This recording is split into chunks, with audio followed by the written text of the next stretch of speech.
रूस में एक महान विचारक और दार्शनिक हुए हैं जिनका नाम था ओस्पेंस्की। अपने प्रारंभिक दिनों में वे स्वयं को एक महान विचारक और दार्शनिक मानने लगे थे। वे अन्य विचारकों को अपने प्रश्नों और तर्कों से निरुत्तर कर देते थे।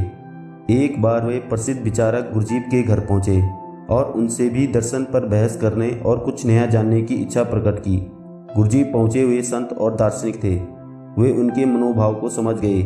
गुरजीफ बोले, ओस्पेंस्की, मैं अपना और तुम्हारा समय नष्ट नहीं करना चाहता, इसलिए तुम्हें एक सादा कागज़ दे रहा हूँ। इसमें तुम जो कुछ जानते हो और जो नहीं जानते हो दोनों लिख दो, क्योंकि जो तुम पहले से जानते हो उस ओर चर्चा करना व्यर्थ है और जो तुम नहीं जानते हो उसी पर चर्चा होगी। बात एकदम सीधी थी, लेकिन ओस्पेंस्की के लिए बड़ी कठिन हो गई। वे चक्कर में पड़ गए। उन्हें ज्ञान का जितना अभिमान था सब चकनाचूर हो गया। वे सोचने लगे कि वे क्या नहीं जानते हैं। पहले कुछ विषय दिमाग में आए, फिर कुछ और अधिक, फिर और गहराई से सोचा तो और ज़्यादा विषय प्रकट हुए। अंत में उन्हें लगा कि वे किसी विषय में गहराई से कुछ नहीं जानते। अंततः उन्होंने कोरा कागज़ गुरजीफ के चरणों में रख दिया और बोले, महाराज, मैं कुछ नहीं जानता, आपने मेरी आंखें खोल दी।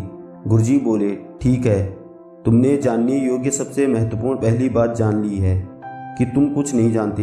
यही ज्ञान की पहली सीढ़ी है। अब तुम्हें कुछ सिखाया और बताया जा सकता है।